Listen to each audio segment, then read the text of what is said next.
yakin Bapak Ibu selalu mendoakan orang tua yang sudah meninggal dunia. Yang hidup masih kita mendoakan, apalagi yang sudah. Hampir setiap hari, bisa jadi ada di antara jemaah setiap sujud mendoakan orang tua. Saya tidak pernah bersujud wajib maupun sunnah, pasti saya mendoakan orang tua. Malah saya mendoakan orang tua lebih daripada mendoakan diri sendiri. Ini menjadi wajib seperti nazar saya.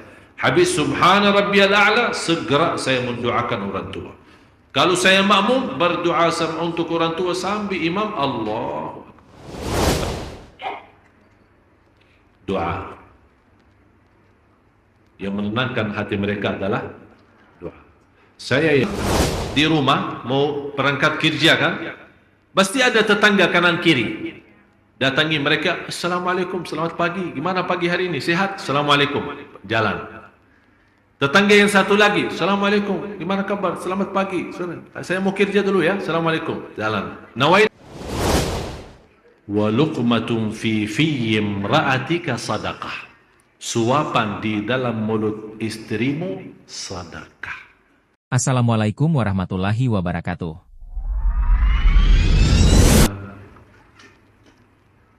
Masih kita sama-sama punya umur untuk berkumpul lagi dalam rangka menuntut ilmu.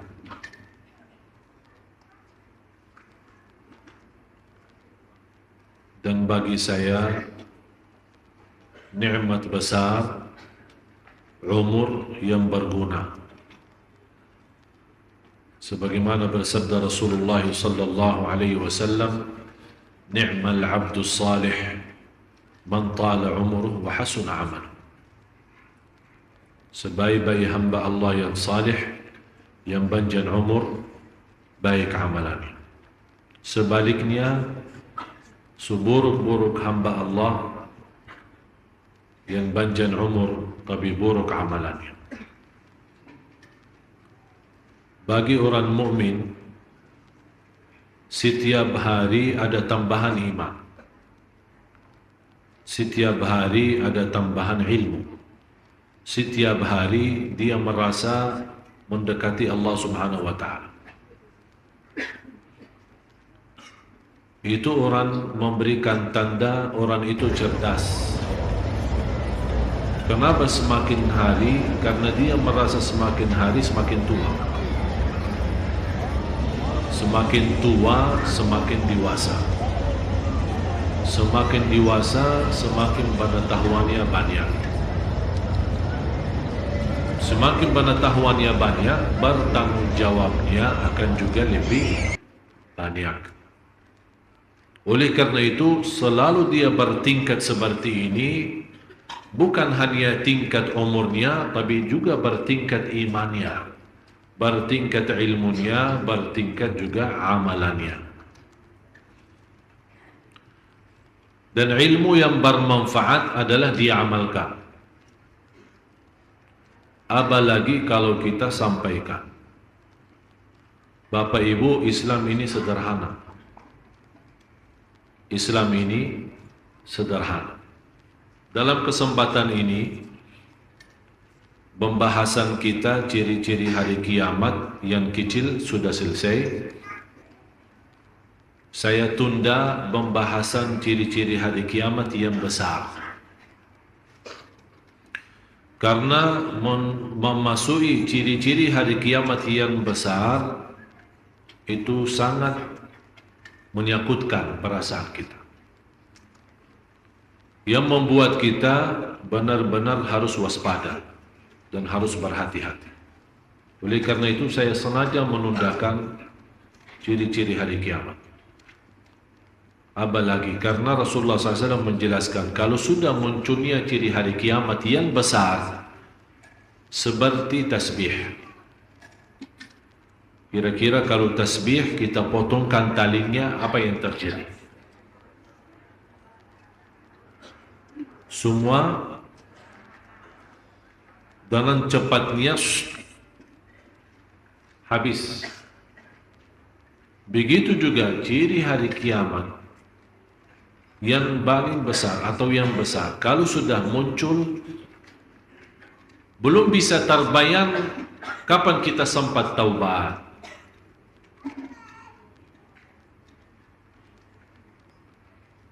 Malah salah satu di antara ciri hari kiamat yang besar, terbitnya matahari dari barat.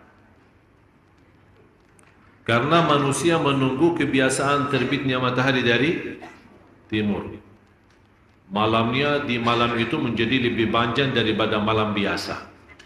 Mereka melihat waktu subuh sudah masuk, tapi mataharinya tidak nampak sama sekali. Sudah datang jam 6, sudah jam 7, masih gelap. Di situ mulai manusia takut. Ada apa? Tapi mereka belum sadar peristiwa ini kenapa tidak terbit matahari dari timur. Karena matahari di saat itu sedang bersujud di hadapan Allah. Minta izin, terbit. Ternyata matahari yang begitu besar dan dahsyat, dengan panasnya bisa menghabiskan bumi. Tapi begitu dia luput menjadi makhluk yang bersujud dan minta izin sama Allah. Manusia makhluk kecil, tapi kelewatan sama Allah. Subhanallah. Sampai Allah biarkan matahari bersujud. Untuknya bersujud matahari kepada Allah, ya jelas tidak sama dengan sujud kita. Tapi yang jelas matahari bersujud untuk keagungan Allah Subhanahu wa ta'ala. Allah biarkan sekian lama, habis itu Allah perintahkan, udah terbit, tapi dari barat.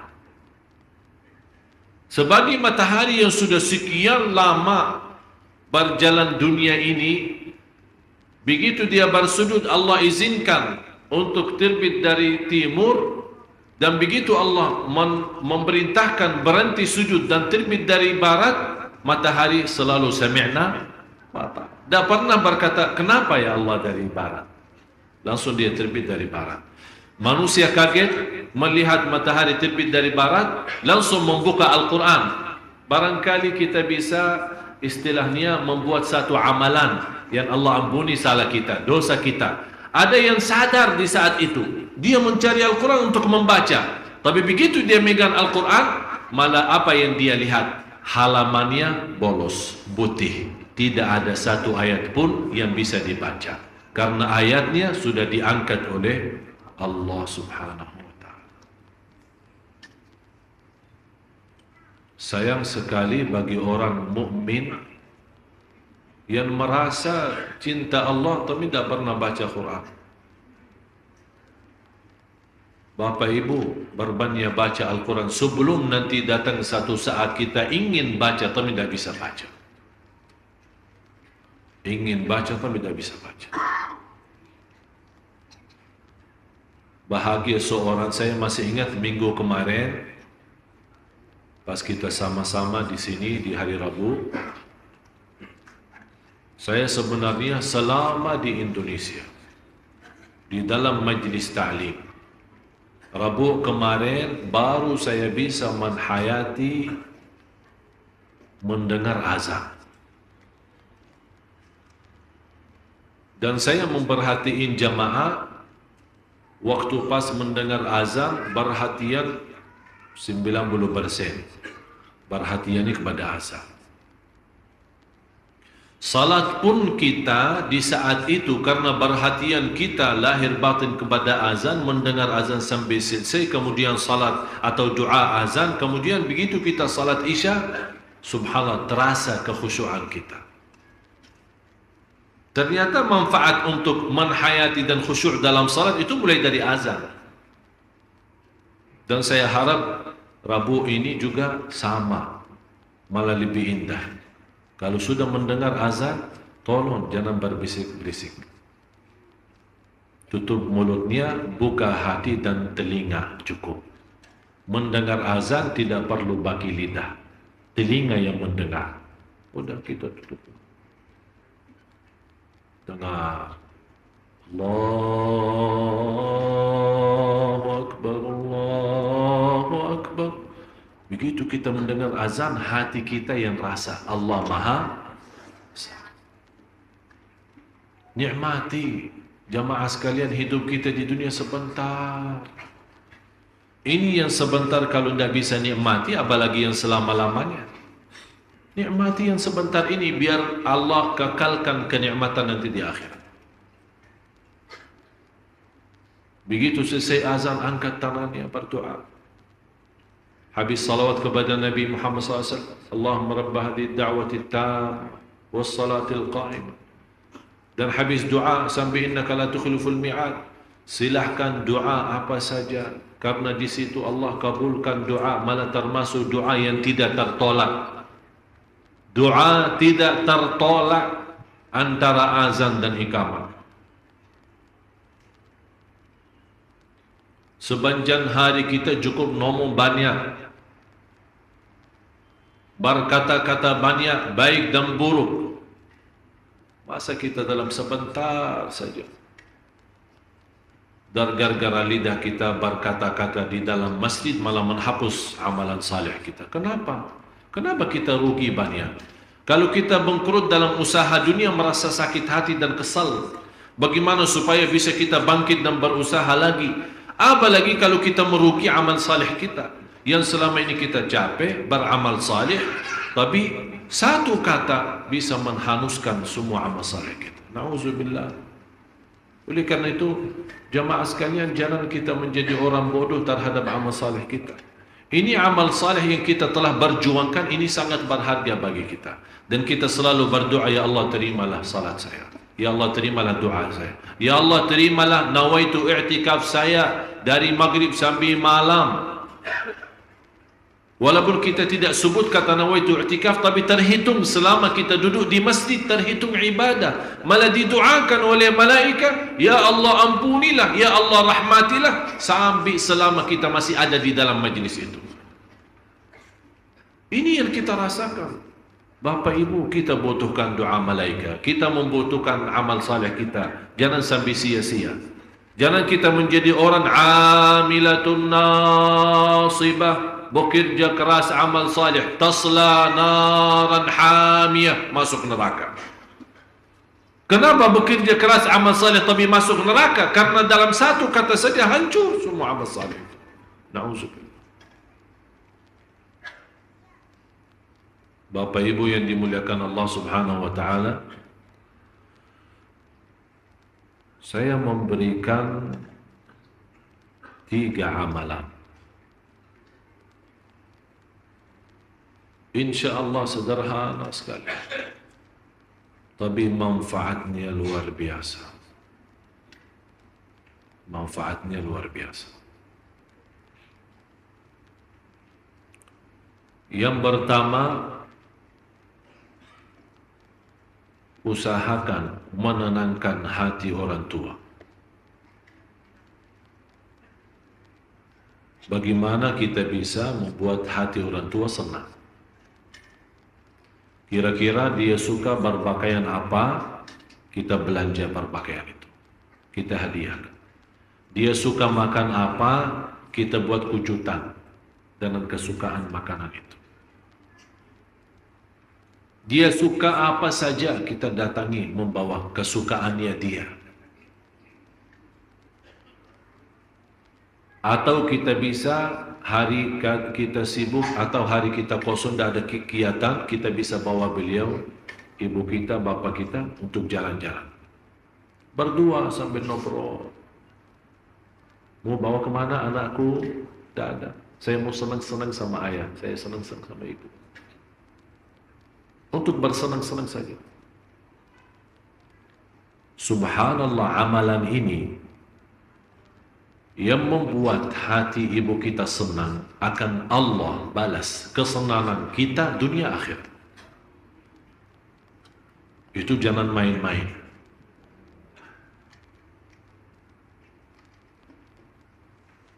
Kita kalau datangi mereka, jangan hanya kita memberikan perhatian mencium tangannya, kalau bisa cium kakinya.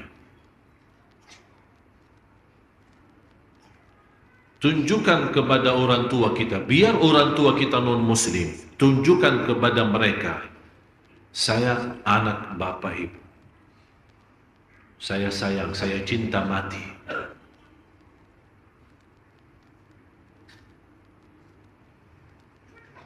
Untuk orang tua terlibat segala amal ibadah kita diterima atau ditolak sesuai keridhaan orang tua. Yang dimaksud di sini orang tua yang kita tidak pernah mengkecewakan dalam hal urusan-urusan sehari-hari.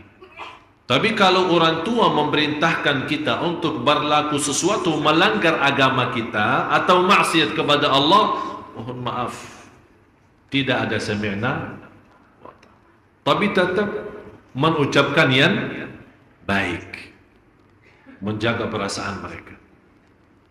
Dan ingat, semua dosa dan maksiat akan ditunda oleh Allah hukumannya di hari kiamat kecuali dua dosa. Akan Allah dahulukan azab di dunia dan di kubur, nanti di akhirat lebih besar lagi. Semua dosa akan Allah tundakan hukumannya. Bisa dimaafkan, diampuni, dan bisa juga diazabkan. Lillahi ma fis samawati wa ma fil ardi wa in tubdu ma fi anfusikum aw tukhfuhu yuhasibkum bihillah fayaghfiru liman yasha wa yu'adzibu. Bisa, siapa yang dihendaki Allah diampuni, siapa yang dihendaki Allah diazab. Ini kapan? Nanti di hari kiamat. Selain dua dosa itu semua ditunda dan kemungkinan besar Allah maafkan. Tapi dua dosa jangan harap ampunan Allah. Pertama, dosa durhaka. Bang halaman saya, tidak ada orang durhaka sama orang tuannya bisa husnul khatimah. Tidak bakal bisa. Yang durhaka sama orang tuannya terjamin su'ul khatimah. Ini pas lagi mau meninggal. Sebelumnya tidak akan bisa hidup tenang. Bisa mati mendadak dan bisa mati kecelakaan. Kecelakaan motor, kecelakaan mobil, kebakaran, apa saja. Pokoknya kematiannya buruk. Itu semua sebabnya durhaka sama orang tua. Dosa yang kedua, putus silaturrahim.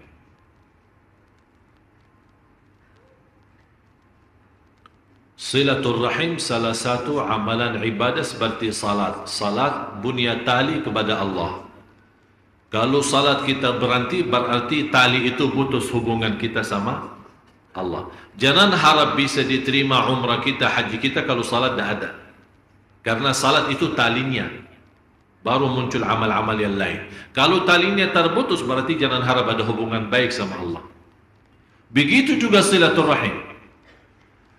Dan silaturrahim yang terbaik, kita bersilaturrahim kepada orang yang berbuat kezaliman kepada kita. Dan itu hal bukan semua mampu.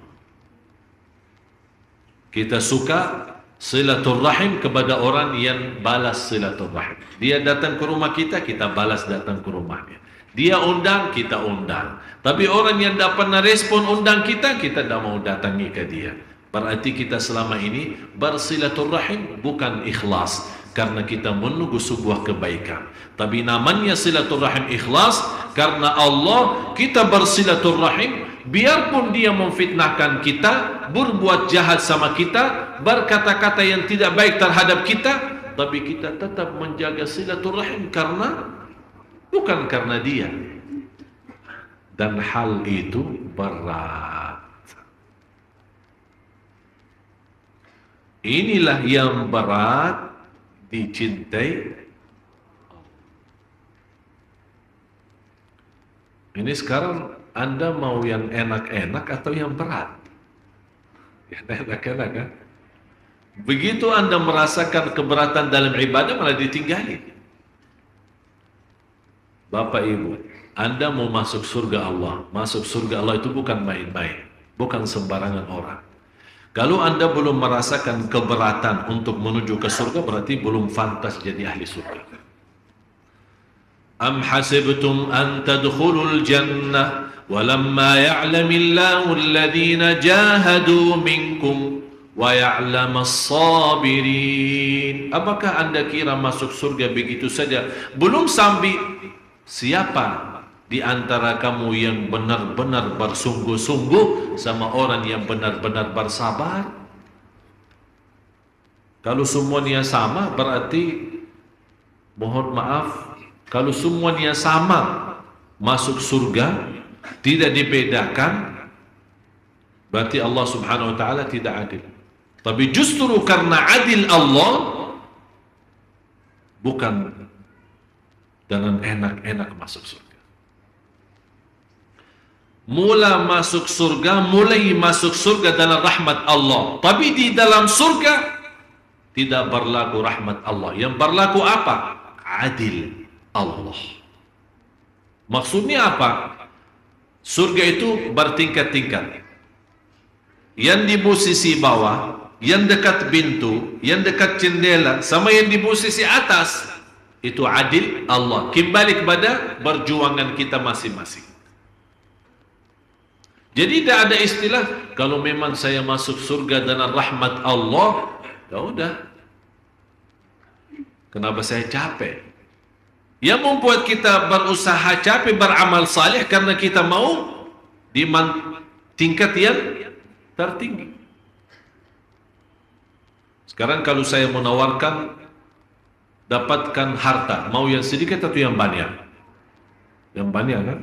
Mau rumah satu lantai atau yang bertingkat? Tapi kenapa kalau pas lagi surga, udah nggak apa-apa, dekat jendela aja nggak apa-apa. Harus harapan kita juga tinggi, keinginan. Rasulullah mengajarkan kalau kita berdoa minta surga, jangan berkata ya Allah saya mohon surga. Kata Rasul jangan. Kalau minta surga, ya Allah, aku mohon al-firdaus al-a'la minal jannah. Apa itu firdaus al-a'la? Tempat yang tertinggi di surgamu, ya Allah. Kalau seandainya tidak dapat yang tertinggi, paling di bawahnya lah. Tapi jangan kata orang, ya Allah, kalau engkau takdirkan saya tidak masuk surga, tidak apa-apa, saya ikhlas kok. Apaan doa itu? Kalau engkau takdirkan saya tidak masuk surga, tidak apa-apa katanya. Malah yang lebih luar biasa orang berdoa, ya Allah kalau engkau takdirkan saya masuk neraka, tidak apa-apa. A'udzubillah. Itu doa bukan bodoh lagi. Siapa yang berdoa seperti ini? Justru kita takut neraka dan ingin surga. Di atas-atasnya semua itu adalah ridha Allah. Ya Allah aku mohon surga. Ya Allah aku mohon firdaus al-a'la. Ya Allah aku minta tempat yang tertinggi di surgamu. Jadi maksiat durhaka itu sangat bahaya. Tapi ada pertanyaan. Ustaz, yang punya kesempatan ada orang tuanya, insya Allah kami sudah menanti. Dan kami insya Allah akan usahakan menenangkan hati orang tua kita. Tapi Allah bagi jamaah sebagian yang sudah tidak ada orang tuanya. Bagaimana saya bisa menenangkan hati mereka? Doa. Yang menenangkan hati mereka adalah doa. Saya yakin Bapak Ibu selalu mendoakan orang tua yang sudah meninggal dunia. Yang hidup masih kita mendoakan, apalagi yang sudah. Hampir setiap hari, bisa jadi ada di antara jemaah setiap sujud mendoakan orang tua. Saya tidak pernah bersujud, wajib maupun sunnah, pasti saya mendoakan orang tua. Malah saya mendoakan orang tua lebih daripada mendoakan diri sendiri. Ini menjadi wajib seperti nazar saya. Habis subhana rabbiyal a'la, segera saya mendoakan orang tua. Kalau saya makmum, berdoa untuk orang tua sampai imam, Allahu Akbar. Kalau saya berdoa sendiri atau salat sendiri, saya mendoakan diri saya sendiri. Kemudian orang tua, baru orang-orang yang lain yang meminta didoakan. Bagi orang-orang yang telah orang tuanya mendahului kita, tolong doakan. Tapi doanya ada cara baru. Jangan mendoakan mereka sambil nangis. Itu dulu. Kalau kita mendoakan sambil nangis itu dulu. Karena kita merasa banyak kekurangan kita. Tapi kali ini saya minta kita mendoakan orang tua yang telah meninggal dunia sambil kita senyum. Maksudnya apa? Apa hubungan kita senyum sambil berdoa? Karena saat kita senyum, kita merasakan orang tua kita mendengar doa kita dan mereka senyum karena doa kita. Akhirnya kita merasa kesenyuman orang tua kita, disitulah kita balas dengan senyum juga.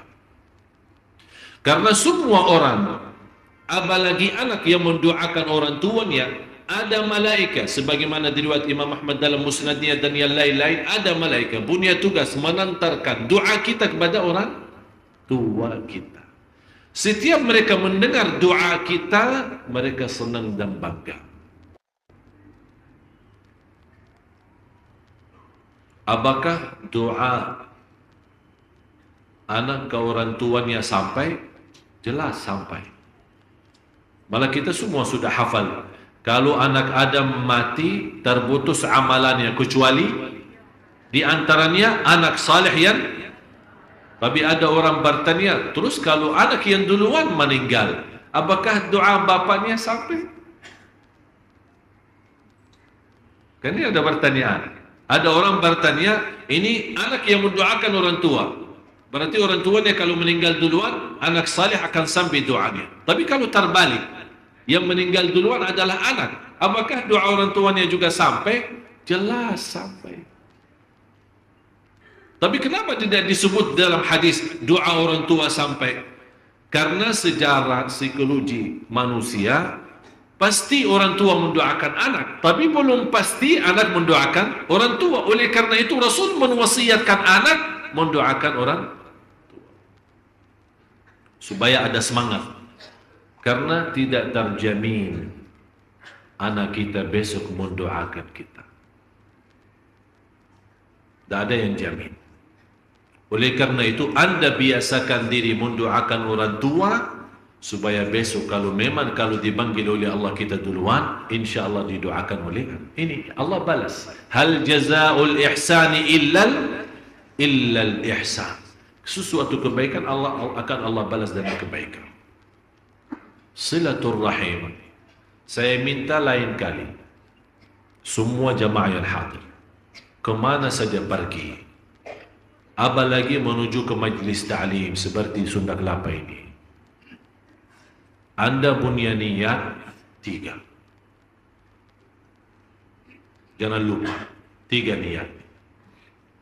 Yang pertama, kenapa saya keluar rumah? Untuk apa? Menuju majlis, berarti nawa itu belajar. Ini niat pertama. Yang kedua, niatnya apa? Silatul rahim. Silatul rahim ketemu guru saya, silatul rahim ketemu jamaah yang saya kenal maupun yang saya tidak kenal. Yang ketiga apa? Nawaitu dengan barakah belajaran di malam ini, orang tua saya dapat barakahnya. Boleh juga selesai majlis anda berdoa, ya Allah, majlis kami malam ini saya mohon berikan pahalanya untuk orang tua saya. Itu boleh.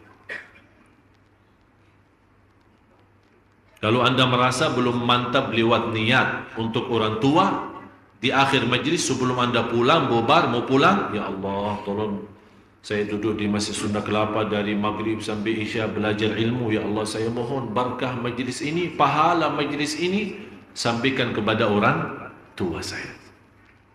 Itu 100% terkabul. Kenapa saya berkata silaturahim kalau menuju majlis ta'lim dan majlis ilmu? Karena silaturrahim mendatangkan rizki. Yang kedua, silaturrahim mempanjangkan umur kita. Yang ketiga, silaturrahim mendapatkan ridha Allah. Berarti jamaah sekalian, orang yang punya masalah, saya bertanya sekarang. Yang punya hutang, angkat tangan. Tak apa-apa, angkat tangan. Yang masih merasa punya hutang, ini saya pertama orang punya hutang.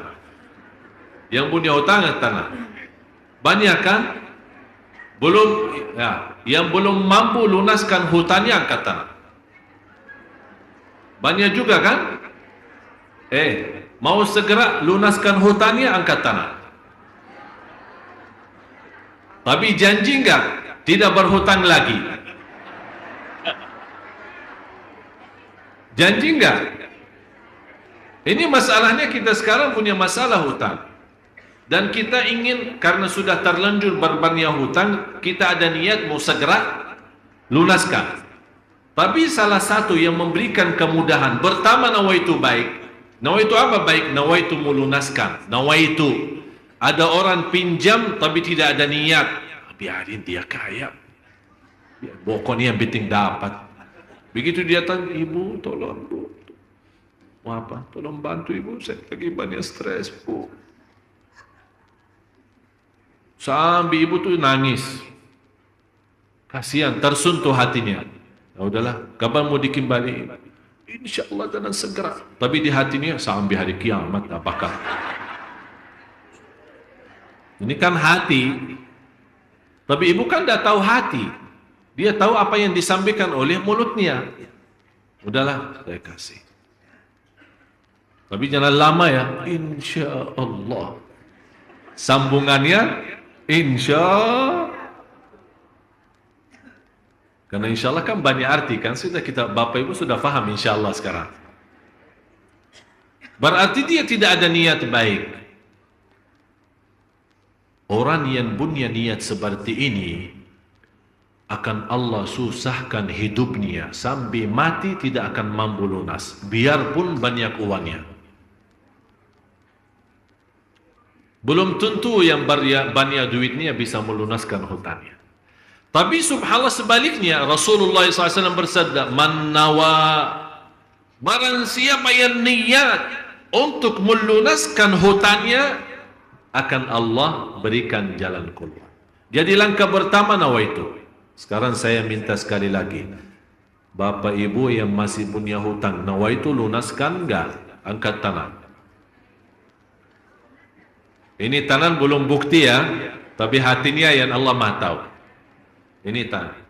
Yang kedua, saya berikan amalan yang insya Allah. Ini insya Allah di sini bukan bahasa Arab ya, tapi insya Allah pasti akan Allah segera memurahkan rezeki kita. Barbanya silaturrahim. Maksudnya apa barbanya silaturrahim? Saya kasih sederhana sekali. Dan saya yakin tidak keberatan. Setiap pagi Anda silaturrahim. Anda sekarang di rumah mau berangkat kerja kan? Pasti ada tetangga kanan kiri. Datangi mereka, "Assalamualaikum, selamat pagi. Gimana pagi hari ini? Sehat?" "Assalamualaikum." Jalan. Tetangga yang satu lagi, "Assalamualaikum. Gimana kabar? Selamat pagi. Saya mau kerja dulu ya. Assalamualaikum." Jalan. Nawaitu silaturrahim. Barang siapa yang silaturrahim di pagi hari didoakan oleh malaikat 70.000, ya Allah ampunilah, ya Allah rahmatilah, ya Allah murahkan rezekinya. 70.000 malaikat. Dan kita tahu malaikat doanya makbul. Dan barang siapa yang silaturrahim di malam hari didoakan oleh malaikat sepanjang malam sampai besok, 70.000 malaikat. Allahu Akbar. Anda sendirian bisa lewat telefon. Tambah ada keinginan, kemauan duniawi, angkat. "Assalamualaikum, apa kabar ibu? Sudah lama dah ketemu, sehat ya?" "Ya. Assalamualaikum, terima kasih."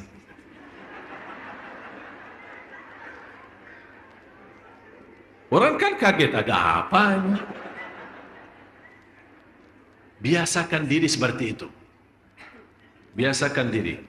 Bapak Ibu, saya jujur saja, kadang-kadang dalam satu hari saja, saya satu hari saja, bisa dalam satu hari lebih dari 400.000 hanya isi pulsa.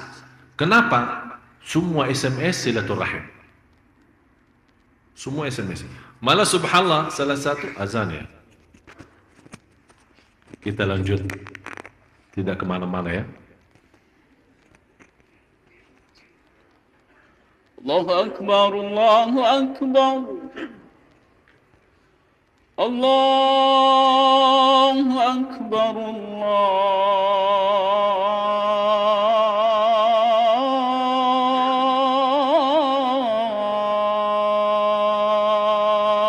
Akbar.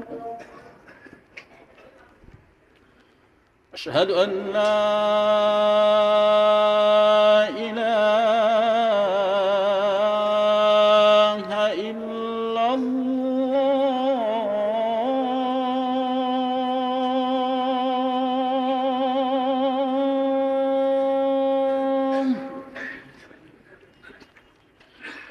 أشهد أن لا إله إلا الله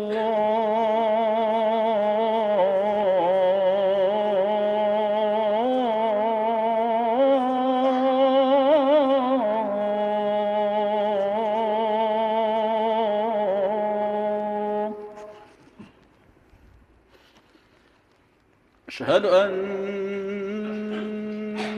محمد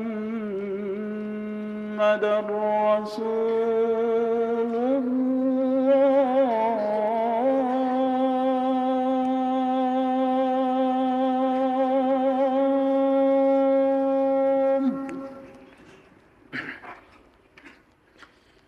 أشهد أن محمد رسول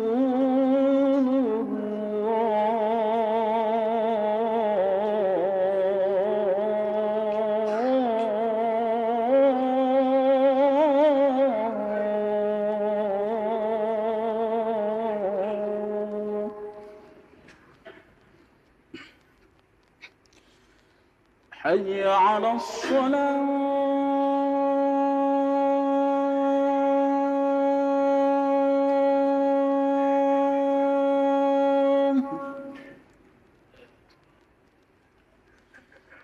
حي على الصلاة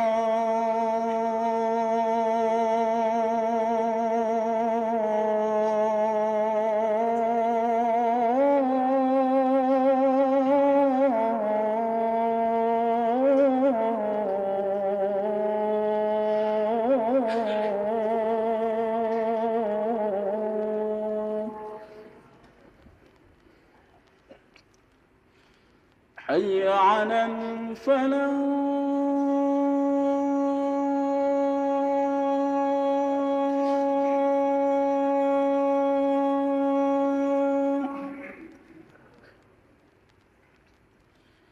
حي على الفلاح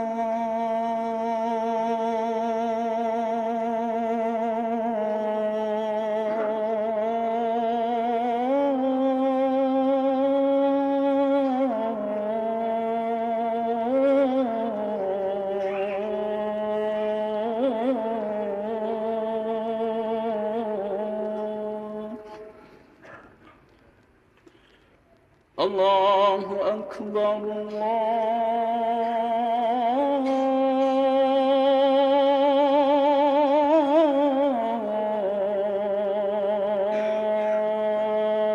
الله أكبر لا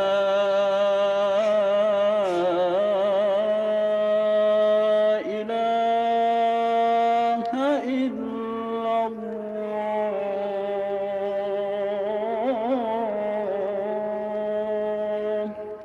لا إله إلا الله محمد رسول الله صلى الله عليه وسلم اللهم رب هذه الدعوة التامة والصلاة القائمة آت سيدنا محمدا الوسيلة والفضيلة والشرف والدرجة العالية الرفيعة وابعثه مقاما محمودا الذي وعدته إنك لا تخلف الميعاد.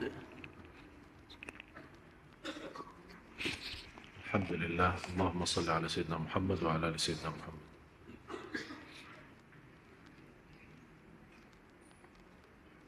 Jadi silaturahim bisa juga lewat HP. Apalagi sekarang kita punya BlackBerry. Sekali kiriman bisa untuk puluhan orang, bisa ratusan orang. Kita kirim. Assalamualaikum, apa kabar semua di pagi hari ini? Semoga dimudahkan segala urusannya. Tapi nawa itu apa? Silaturahim. Selalu menghadirkan niat itu. Itu sangat mudah. Tapi coba lihat balasannya nanti apa. Sekarang mudah. Lewat telefon. Subhanallah, tidak pernah saya lewat satu hari, pasti ada saja masuk ke nomor saya pulsa. Saya tidak tahu dari mana. Karena saya selalu habisin pulsa untuk silaturahim, jadi ada saja balasannya. Nomor saya 087 88 40 40 36. Yang berkenan isi pulsa, terima kasih. Silaturahim kita. Sama silaturahim. Subhanallah, indah. Itu yang saya namakan surga Allah di dunia. Barang siapa yang masuk surga Allah di dunia, pasti masuk surga Allah di akhirat. Karena kita kan hidup sebentar. Apalagi silaturahim orang tua kita yang jauh-jauh dari kita, paman kita, siapa keluarga kita. Karena kita misal di Jakarta, mereka di kampung, kita angkat telepon. Tak sampai 1 menit. Assalamualaikum, apa kabar? Semua sehat? Alhamdulillah. Saya cuma mendengar suaranya rindu. Assalamualaikum. Biasakan.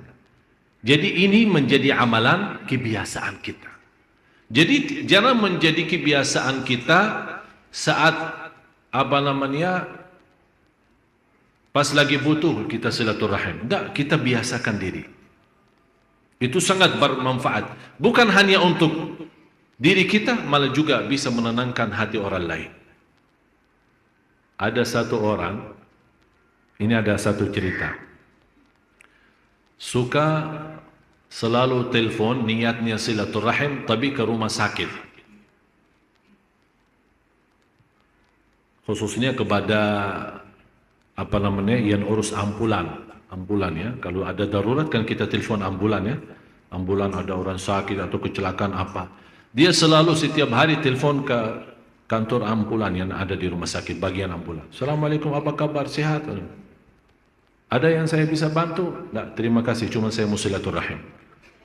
Besoknya begitu. Halo, assalamualaikum, apa kabar? Ini ambulan ya? Ya. Apa kabar? Sehat? Ada apa-apa? Tidak, cuma mau silaturahim. Sampai orang bosan ini sering ditelepon. Biasanya ditelepon kalau ada masalah.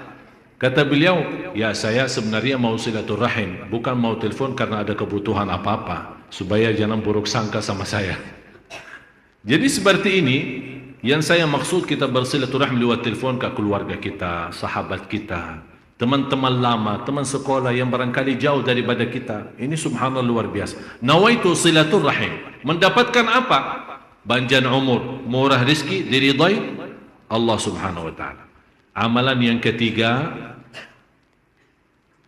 dan yang terakhir, usahakan menenangkan hati orang miskin. Maksudnya apa menenangkan hati orang? Kalau ada orang kita lihat, ini benar-benar orang butuh, benar-benar orang miskin. Jangan kita memberikan bantuan kita, akhirnya menjadi tukang minta. Tapi kita melihat dia miskin karena lapar, kita bawa. Ayo, inti lapar ya, ayo kita bawa. Mau kemana? Anak mau aja inti makan. Makan, ngobrol, minum, sudah selesai. Kalau mau ada kelebihan rezeki boleh kasih umat. Ada orang miskin tetangga kita, kita bawa belanja. Pas hari Minggu kita mau libur sama anak-anak kita, bawa satu orang miskin. Jangan membiasakan mereka menjadi tukang minta, tapi kita berusaha menyentuh perasaan mereka dengan amalan seperti ini. dan menyentuh perasaan, membanggakan orang miskin, dan termasuk di antaranya membanggakan hati istri kita. Saya kasih di sini ada satu rahasia. Orang-orang kadang berfikir sedekah itu harus dengan uang. Belum tentu. Bisa sedekah uang belum tentu diterima. Tapi ada satu cara bersedekah tapi bukan uang. Apa itu? Saat kita berduduk sama istri, istri sama suami, berikan suapan makanan. Faham enggak? Jadi istri lagi duduk samping kita ya. Ini bapak-bapak ya. Istri samping kita. Kita pas lagi makan, salah satu suapan kita bukan untuk mulut kita, tapi untuk istri. Keberatan enggak?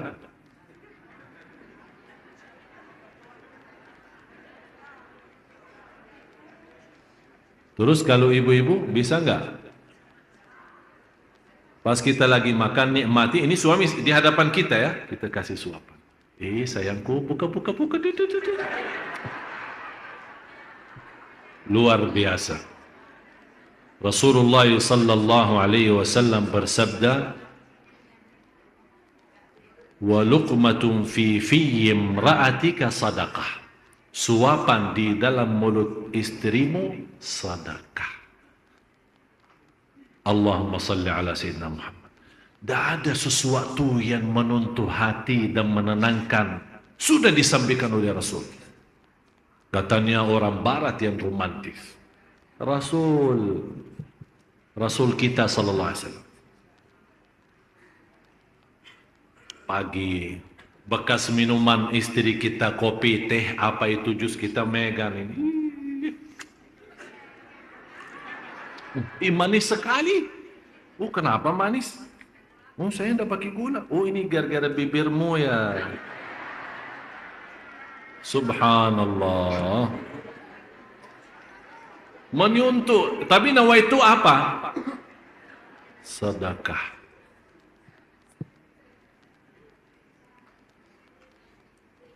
Saya mohon, yang punya istri, bapak-bapak angkat tangan. Semua yang punya istri angkat tangan. Angkat tangan, jangan malu. Kok malu gini-gini? Angkat tangan. Saya kan tadi yang punya istri satu, bukan dua kan? Udah angkat tangan, jangan malu. Udah, mulai malam ini kita rubah semua sistem kita.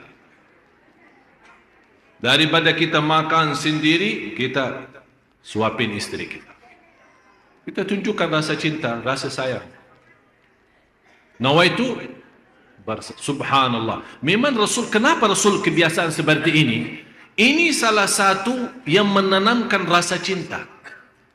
Mohon maaf, biar bapak-bapak sudah 80 tahun, ini masih berlaku, boleh kita lakukan. Sebaliknya, ibu-ibu. Ibu-ibu yang merasa tak punya suami, ada orang tua. Salah satunya atau dua-duanya. Suapin orang tua kita. Tunjukkan rasa cinta. Subhanallah, coba Bapak Ibu, kalau kita bisa menamalkan sampai menjadi sebuah kebiasaan, sungguh akan merasa kenyamanan dalam batin kita luar biasa. Dan mohon maaf saya menyampaikan hal itu bukan karena bersabda Rasul, tapi saya harap apa yang saya sendiri rasakan, sungguh Bapak Ibu saya ingin Anda semua rasakan. Lewat menenangkan hati orang tua, lewat menenangkan istri kita dengan suapan. Luar biasa itu. Atau apalagi megang gelas berdua ini gantian. Luar biasa. Gantian tempat tidur kita. Subhanallah. Ini sebenarnya bisa dirasakan. Mohon maaf, selama saya di Indonesia 4 tahun, 90% masalah masyarakat di Indonesia karena rumah tangga. Saya membuat 2 buku kecil sekali, buku saku. Belum diterbit, insyaAllah mudah-mudahan dengan cepat. 20 kesalahan suami terhadap istri yang perlu diperbaiki. 10 kesalahan istri terhadap suami yang perlu diperbaiki. Pengalaman saya selama di Indonesia. Saya melihat banyak masalah dalam rumah tangga karena hal-hal yang baru saya sampaikan sepertinya belum ada. Apalagi kalau saya mau bicarakan mandi barang, malu sih. Kok malu? Mandi barang katanya malu. Padahal biar Bapak Ibu tahu Rasulullah pernah mandi barang sama istrinya. Faham mandi barang enggak? Mandi bersama di satu kamar mandi. Sama-sama bebas, terbuka. Itu ajaran Islam kita. Kenapa? Kenapa Rasulullah SAW sampai kata Siti Aisyah radhiyallahu anha, saya bersama Rasul mandi bareng sambil beribut siapa yang mau ambil bayuna air ya. Kata Siti Aisyah, saya ribut sama Rasul siapa yang ambil duluan. Ini kenapa semua itu yang dilakukan Rasulullah SAW? Ini sebenarnya bukan khas untuk Rasul. Ada orang, ini kan khusus untuk Rasul saja. Kalau kita tidak, kita manusia, punya jiwa, punya perasaan. Kalau kita bisa menjalankan sesuai yang telah dijalankan Rasulullah SAW, akan kita sendiri akan merasakan kenikmatan dalam rumah tangga kita. Karena kenapa? Mohon maaf banyak berita-berita selingkuh. Jujur saja banyak berita-berita dari pihak wanita dan dari pihak laki-laki. Tidak pernah ada masalah selingkuh atau masalah di luar rumah tangga itu 100% karena ada masalah di dalam. Dan dari dua pihak harus sama-sama berbaiki. Kalau memang sama-sama cinta dan sama-sama kasih sayang. Contoh, ini khusus untuk ibu-ibu ini. Bu, saya kemarin ditelepon bapak, marah sekali seorang bapak. Saya heran istri-istri kita. Kenapa Pak? Tidak bisa terlihat cantiknya kecuali kalau ada acara di luar. Pakaiannya seksi, wanginya cantik. Pasti rumah kayak hantu. Sampai saya kesal pulang rumah. Pas saya selesai kerjaan, malas pulang cepat. Cari alasan apa, karena macet apa. Pokoknya pergilah jauh, pulang nanti malam pas. Jadi seperti hidup kita, mohon maaf kayak binatang. Jadi datang hubungan, pulang hubungan. Datang hubungan, pulang hubungan. Itu aja kerjaan mereka. Padahal kecantikan wanita itu diwajibkan untuk suami, bukan untuk orang di luar. Malah orang yang menjantikan diri untuk acara di luar tapi tidak pernah untuk suami dianggap dosa zina. Itu dihukum Islam. Malah dilaknati oleh malaikat sampai dia pulang ke rumahnya. Yang berhak untuk menikmati istrinya adalah suami, bukan orang lain. Jangan orang lain melihat karena istrinya bercantik, pakaiannya manis, jadi malah pandangan orang lain. Wow. Yang boleh, wow, itu adalah suami. Biar dia nikmat. Wow, tapi halal, bukan wow haram. Senang. Jadi mohon maaf ya, kita sama-sama harus mencari jalan yang terbaik untuk kita semua. Supaya insya Allah, kalau rumah tangga kita bahagia, ibadah kita enak, usaha kita lancar, semua masalah akan bisa diatasi. Bisa diatasi. Jadi di pihak kaum wanita betul-betul mempelajari bagaimana kita mensikapi perbuatan kita dalam rumah tangga kita. Saat suami marah, saat suami lagi protes, saat suami lagi pusing karena urusan kerjaan. Bagaimana? Jangan begitu suaminya pulang malah ditambahin stresnya, malah ditambahin marahnya. Dan harus kita pintar dan pandai mensesuai kondisi dan keadaan kita.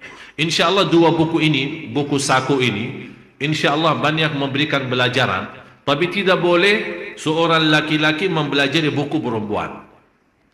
Karena buku perempuan untuk perempuan. Yang buku saku untuk laki-laki untuk bapak-bapak. Jadi tidak boleh, udah pinjaman tukaran, tidak boleh. Karena di sini ada ilmunya, ada pelajarannya, ada rahasia, ada teknisnya.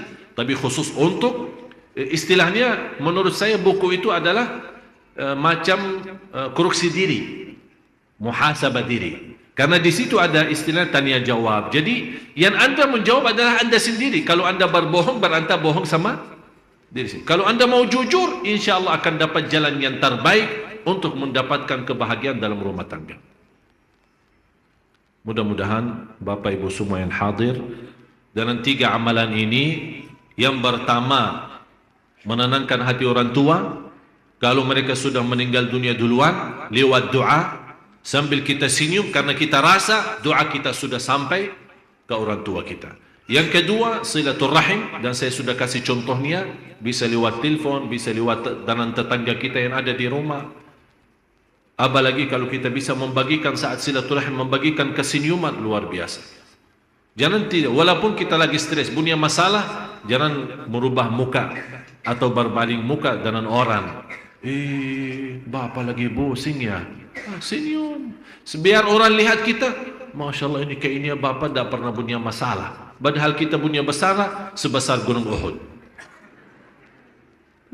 Senyum. Masya Allah. Orang bangga lihat senyum kita, bangga. Karena kesenyuman itu adalah sedekah bagi kita. Yang ketiga, berusaha menenangkan hati istri kita, suami kita, kemudian orang-orang miskin yang ada di sekitar kita. Mudah-mudahan apa yang sampaikan bermanfaat. Marilah kita sama-sama berdoa.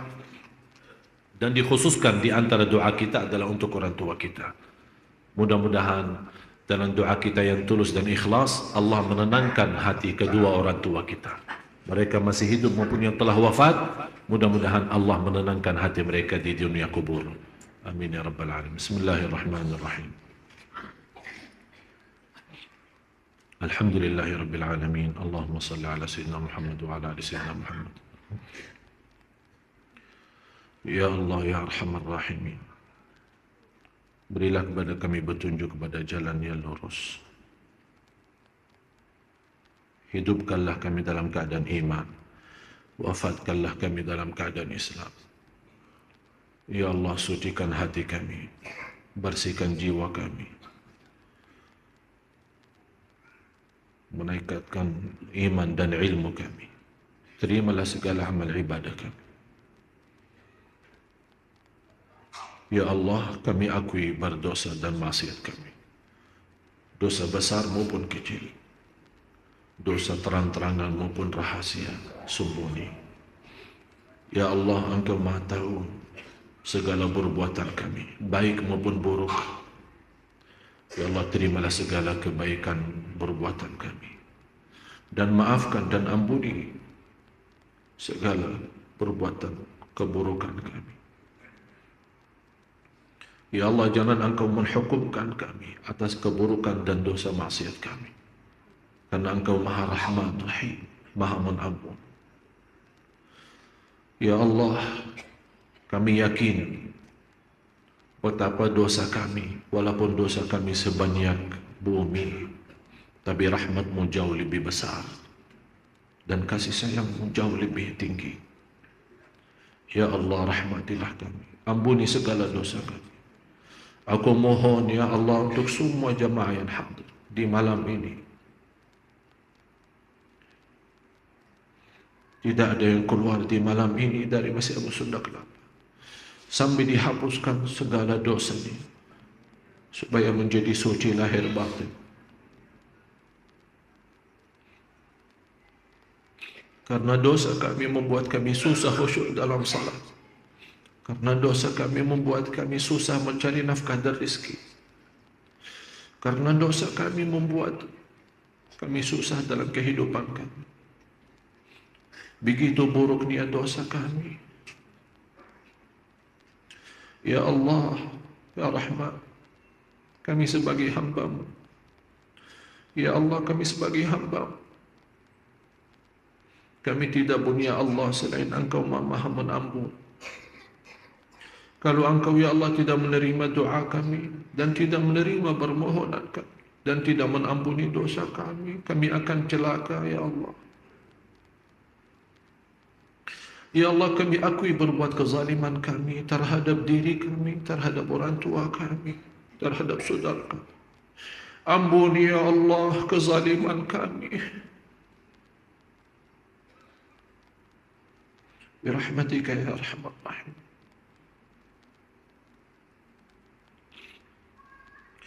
Ya Allah, berilah kepada kami ilmu yang bermanfaat dan berikan kepada kami kekuatan lahir batin agar kami mampu mengamalkan.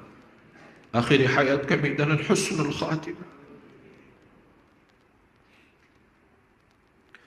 Ya Allah, bagaimana Engkau berikan kepada kami kemudahan sama-sama berkumpul di Masjid Sunda Kelapa malam ini. Ya Allah, kumpulkanlah kami kembali dalam surga-Mu ya Allah, bersama Nabi Muhammad sallallahu alaihi wasallam serta orang tua kami. Ampuni orang tua kami, sayangi orang tua kami, muliakan orang tua kami ya Allah ya Arhamar Rahimin. Kami tidak mampu membalas dan tidak akan mampu membalas kebaikan kedua orang tua kami. Kami serahkan kepada Engkau ya Allah, menjadikan orang tua kami mulia di sisi-Mu dunia akhirat ya Rabbal Alamin. Ampuni saudara kami muslimin, muslimat, mukminin, mukminat yang hidup maupun yang telah wafat. Ya Allah, akan jadikan kami hamba-Mu yang senantiasa bersyukur, hamba-Mu yang senantiasa bersabar, hamba-Mu yang senantiasa lahir batin ikhlas. Birahmatika ya arhamar rahimin. Lindungilah anak kami, anak cucu kami ya Allah. Jauhkan anak cucu kami dari keburukan dunia dan dari kejahatan manusia. Ya Allah, berikan kepada kami rumah tangga sakinah, mawaddah, rahmah, keturunan anak cucu salih salihah, anak cucu menghafal Al-Quran ya Rabbal Alamin. Murahkan rezeki kami, berikan kemudahan dan rezeki yang berkah yang halal, bisa membawa kami ke tanah suci haji dan umrah ya Allah. Birahmatika ya arhamar rahim. Inilah doa kami, inilah permohonan kami, inilah hajat kami. Engkau maha mendengar dan maha melihat, dan Engkau telah berjanji dalam kitab-Mu, ud'uni astajib lakum. Inilah doa kami kepadamu ya Allah, sesuai perintah-Mu, dan ijabalah ya Allah sesuai janjian-Mu, karena Engkau sungguh tidak pernah mengingkari janjinya. Innaka la tukhliful mi'ad. Rabbana atina fid dunya hasanah wa fil akhirati hasanah wa qina adzaban nar. Wa sallallahu ala sayyidina wa nabiyyina Muhammad wa ala alihi wa sahbihi wa baraka wa sallam walhamdulillahi rabbil alamin. Taqabbalallahu minkum minna wa minkum taqabbal ya karim.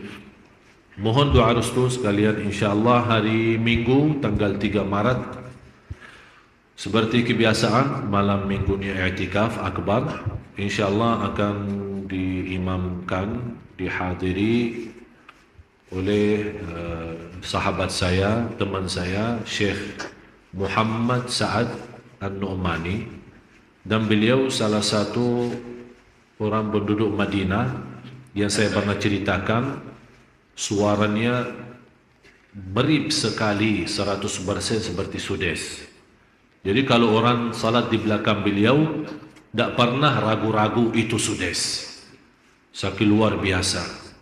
InsyaAllah beliau akan menimami kita salat malam di malam Minggu tanggal 3 Maret, dan sekaligus akan dia membawa bacaan kalam ilahi di hari Minggunya, hari tanggal 3 Maret ya, sesuai rutin kita duha setiap awal bulan insyaAllah. Mudah-mudahan dengan doa restu beliau bisa hadir sihat walafiat, dan mudah-mudahan segalanya lancar insyaAllah.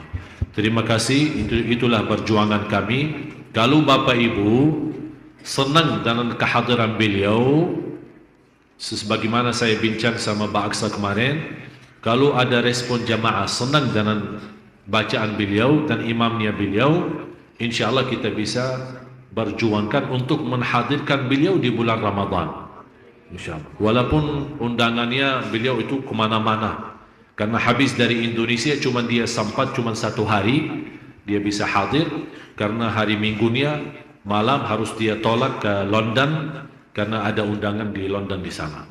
Luar biasa beliau berkeliling dunia. Kami doakan semoga insyaAllah datang ke Indonesia dalam keadaan sehat walafiat. Terima kasih atas perhatiannya. Kurang lebihnya mohon maaf. Akhirul kalam, subhanakallahumma bihamdik, asyhadu an la ilaha illa anta, astaghfiruka wa atubu ilaik. Wassalamualaikum.